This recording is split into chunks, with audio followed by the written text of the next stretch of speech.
Do you really know what happened on October 7th? You think you do, but believe me, you don't. You've been lied to.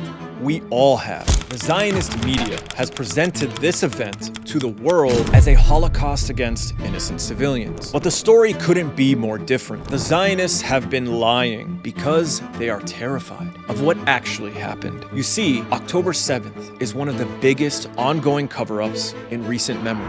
A grand lie to distract you from the truth. And it's been working. People have either bought into the atrocity propaganda lies, or they're too busy trying to disprove it. Palestinians didn't behead babies, didn't put babies in ovens, didn't rape women, they didn't torture civilians. So many of us have been so focused on what didn't happen on October 7th. What we need to do now is focus on what did happen, because Israel is terrified of the truth. And I'll let you in on a little secret. The truth that I'm about to reveal to you is what will destroy the Zionist regime, that will free Palestine. Yes, it's that serious. By the end of this video, you will understand why. Now, let's get to it. What really happened on October 7th, and why has Israel tried to cover it up? The truth is that on October 7th, resistance fighters from Gaza carried out a daring military operation against a juggernaut, and they succeeded. Israel, in its hubris, had begun to believe that the Palestinian movement was uninterested in armed resistance. From within the confines of their concentration camps, underdogs from Gaza had to avoid detection from constant surveillance by satellites, informants, collaborators, motion detection and seismic sensors, and 24/7 monitoring by 2G phone networks, border cameras, and overhead drones. They undermined Israel's security apparatus by planning details on pen and paper, feeding false information to informants, and leveraged Israeli arrogance and complacency to plan and operate relatively undetected. In the early hours of October 7th, a blitz of over 2,200 rockets were fired at the Iron Dome missile defense system. But this was only truly meant to provide the cover needed to fly drones over the $1 billion Iron Wall and destroy the remote-controlled machine gun turrets and communication towers. They rammed through the first layer of the fence and then created over 20 separate breach points through the main Iron Wall. Their immediate objectives: take out important nearby command and control military sites, and do so as quickly as possible before the Israelis could respond. So they split into small divisions and raced to their targets. Speedboats raced across the ocean and onto the beaches of Sikkim, while paragliders flew over the wall and landed in various areas. Guys on beat-up motorcycles and pickup trucks used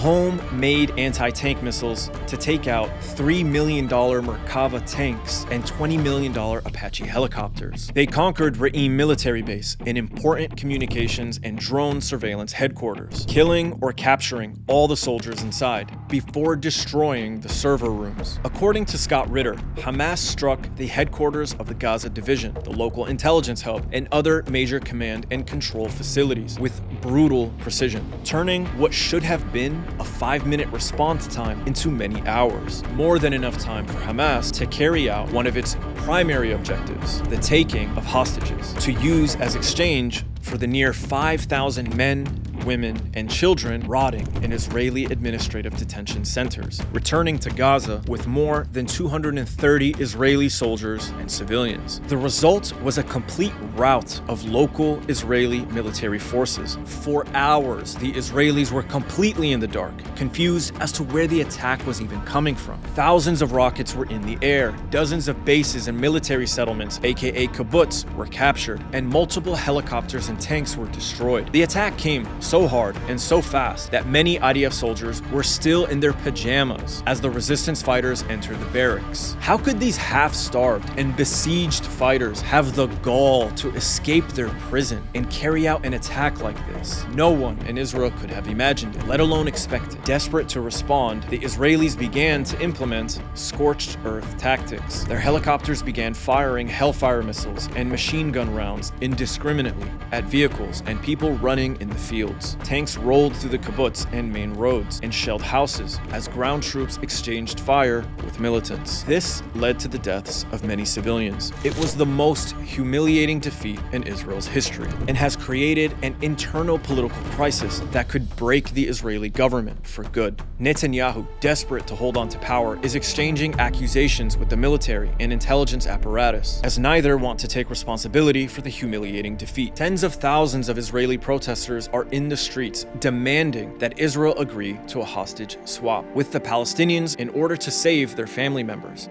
And the crisis is external as well. The Palestinians have reawakened a spirit of resistance in the face of an ongoing military occupation. Resistance has proven its value. This is one of the chants we've been hearing from Palestinians here who have been protesting in support of the prisoners exchange deal. The Israelis thought they could expand the illegal occupation, steal more land, build more settlements, erect more walls, arrest more children, increase surveillance, siege, starve, and bomb Gaza to hell, and desecrate the holy Al-Aqsa Mosque without any blowback or consequences. The Israelis implemented a policy of brutality and deterrence instead of one of peace, justice, and diplomacy. And it worked for a time. Palestinians had become complacent with the status quo, and the Muslim world was betraying the Palestinian cause and normalizing with Israel. But Hamas undermined all of this with their bold act of resistance on October 7th. The illusion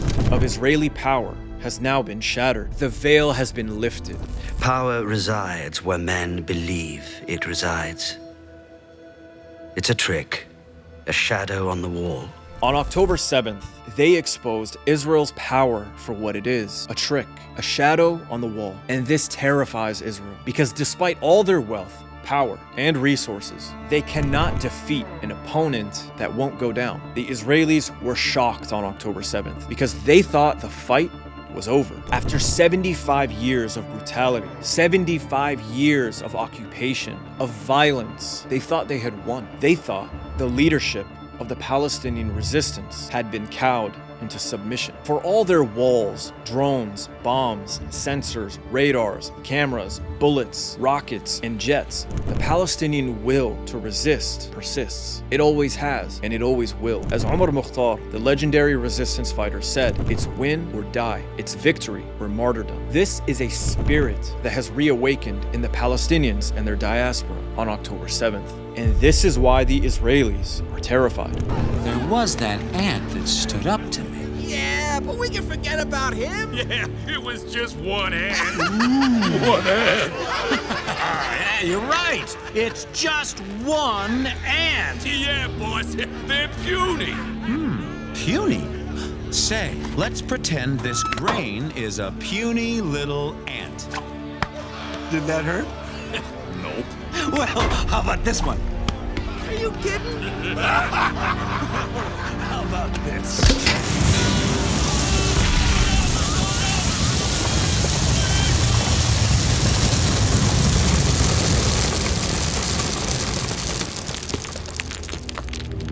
You let one ant stand up to us, then they all might stand up.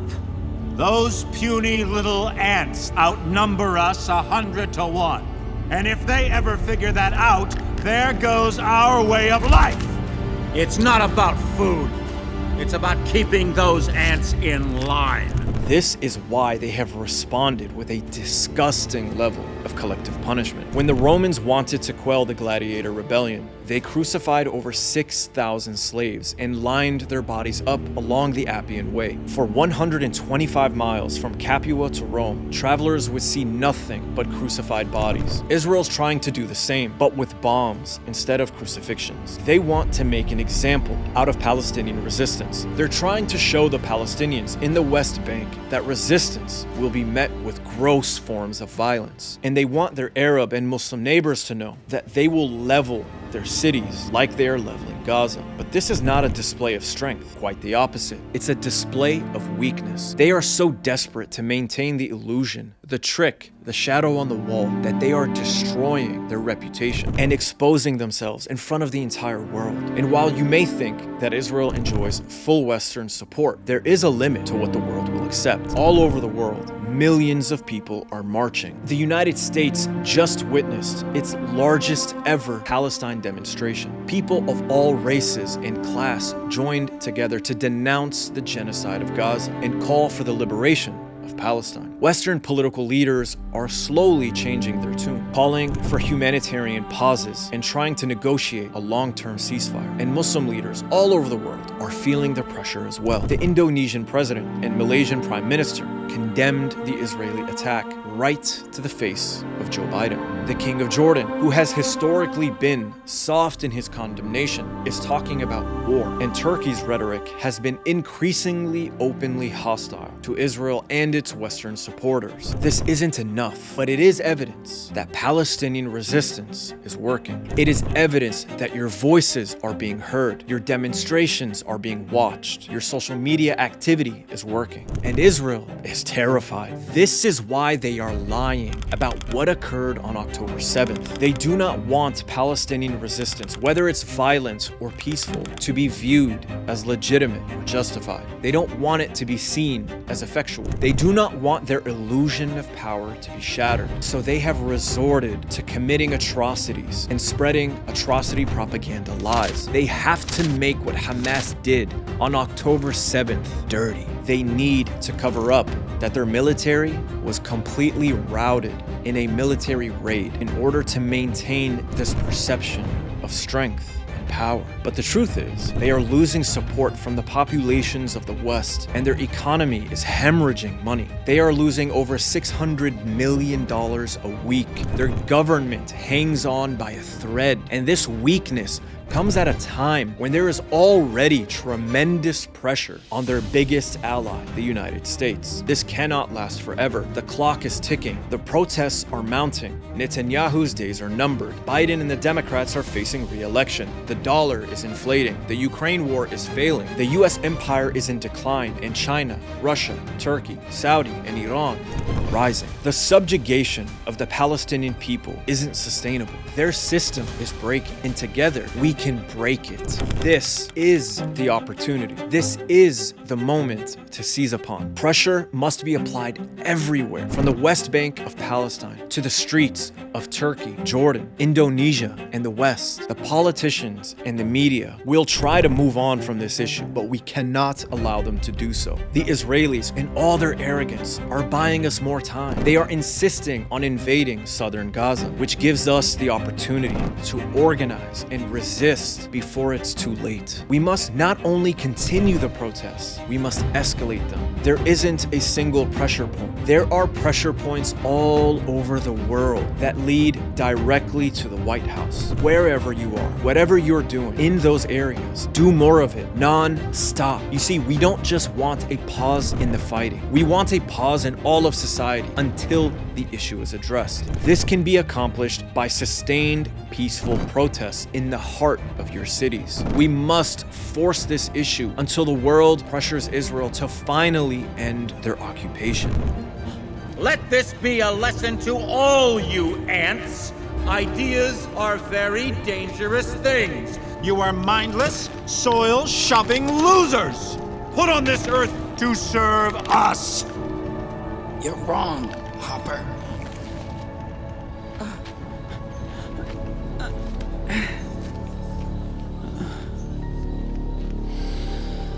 Ants are not meant to serve grasshoppers. I've seen these ants do great things. And year after year, they somehow manage to pick food for themselves and you. So who is the weaker species? Ants don't serve grasshoppers. It's you who need us.